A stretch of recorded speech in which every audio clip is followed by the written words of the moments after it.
fun time celebrating the new year. Welcome to 2019. Time to get back to business, back to real life, back to crypto. So this week, tomorrow actually, I will be on the CryptoCast Network live interviewing Lee Quen, who is a writer for CoinDesk. So that will be tomorrow at 3 p.m. Eastern, noon on the West Coast. So check that one out. Have your questions ready so we can have a conversation with Lee Quen.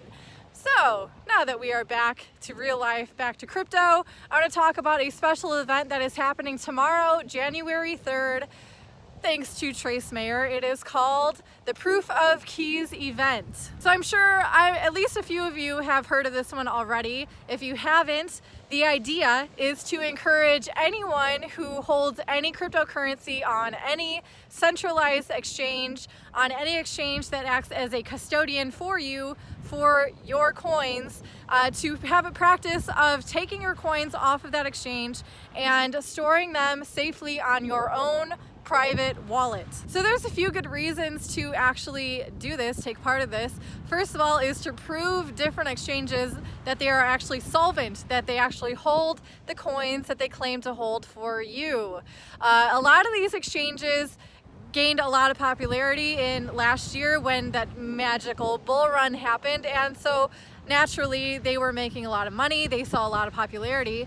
But now that this bear market has been around for a very long time, it'll be interesting to see what happens if a large amount of people decide to withdraw their coins from the exchanges. Number one, you are going to be met with the surprise, hopefully not too big of a surprise, that you will be limited in the amount of coins that you can take within a 24-hour period. Two, it might be a really nasty surprise, but you might find that the exchange doesn't actually hold the coins that they claim to hold.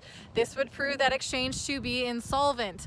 So I know there was a few blog posts talking about this. One actually had a pretty good point, saying that US-based exchanges like Kraken or Coinbase could be less risky for this because they are under US laws, and so they are less likely to be lying about the amount that they're storing because they have the pressure of the good old US government on their back. Also, you know, there was an exchange called Mt. Gox, and unfortunately a lot of people experienced what it was like to have an exchange, be in control of their funds, and do what they wanted with it despite you wanting to get your coins. A lot of people lost a lot of money. Not everyone, I mean very few people even have been paid back since that. That was back in 2013. So a lot of people have entered the crypto space since then, and I think this proof of keys date, hopefully it will be a yearly occurrence. Could be more than a yearly occurrence. I think it's pretty good practice for a lot of people, but it will remind the newbies about the importance of owning your private keys, being in control of your wallet, actually owning the coins that you have purchased. So there's a lot of interesting things that could happen if a majority of people do this with exchanges. Number one, we could see a lot of exchanges proving to be insolvent. Number two, we could see a lot of people getting reality checks about what it is to have a custodian take care of their funds. In the Great Depression, when there was a run on the bank, you know, suddenly, and even more recently in Greece, we saw how the banks were decreasing the amount that people were able to withdraw from the bank. And a lot of these exchanges actually impose this on you, so who knows if that's actually why, or if it's because they're trying to encourage you to give up your personal information. So heaven forbid there is an exchange that you hold a large amount of your investment on, and you would care very much if that exchange all of a sudden tanked, went under, wasn't paying out. Do you know how to store your coins? Do you have a wallet on hand right now that you can send your coins immediately from that exchange to that wallet? Or are you going to need to do a lot of research to download an actual proper wallet, not a scam wallet that is laced with bugs, that is very happy for you to download, and then that hacker will of course very greedily get your coins? So prepare yourself for that situation that has happened before. So it'd be pretty irresponsible, frankly, to not be prepared for that. So I know that Obviously, there are a lot of Bitcoin wallets, a lot of Ethereum wallets, but for all those other altcoins where a lot of people store them on exchanges just because it's easy, this is another great way to figure out if a project actually has wallets that you can download and store them on that doesn't require you to rely on an exchange, a centralized exchange. So it'll prove if the exchanges are solvent. It's a really great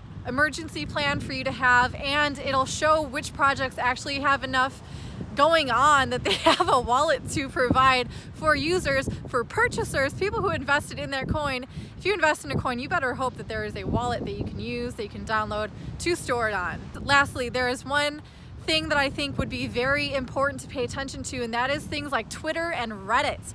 People who are going to take part of this proof of keys event, if they come across issues, if they found that for whatever reason their withdrawals are frozen, their accounts are frozen, they're not even able to withdraw anything, they will hopefully be posting these complaints on things like Reddit and Twitter.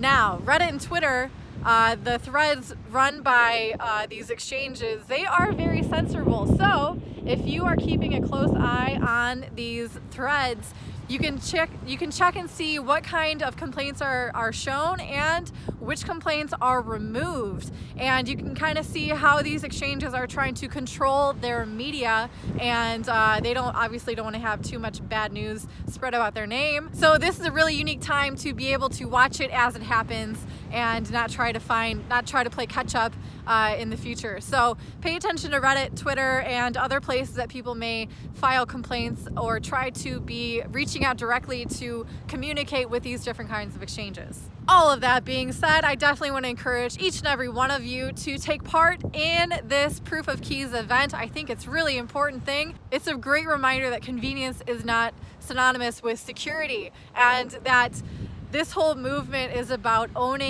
being in control of your own funds, being your own bank, and that entails having your own wallets to store on. Also, before I forget, a lot of these people who store their coins on exchanges are traders. No doubt, not every trader is going to want to withdraw their coins from the exchange and miss out on those different trades. But if there are enough traders who withdraw from the exchanges, that very well could encourage more volatility in the market because the liquidity will be down. So maybe there are traders that are trying to take advantage of this. Take a look, see if the volatility, what happens tomorrow. I think it'll be a very interesting day, definitely a day worth keeping your eye on crypto Twitter, on all things news reporting on crypto on YouTube, CoinDesk, Cointelegraph. I'm sure they're all going to be all about it. Also, tomorrow night, don't miss my live chat with Lee Quen. I no doubt will be asking her about this, seeing if she has noticed any crazy activity that's happened during this Proof of Keys event, among a lot of other things about like being a reporter, the importance of misinformation and avoiding that at all costs, and how an article on CoinDesk can affect the market. Very interesting conversation. I'm sure I'm very excited about it. So don't miss that. I will see you guys tomorrow on Crypto Coin Network. Again, that is 3 p.m. Eastern, noon West Coast, or 8 p.m. Western European time if you're like me. So I hope you guys had a great New Year. Bo Ano, welcome 2019. See you guys later.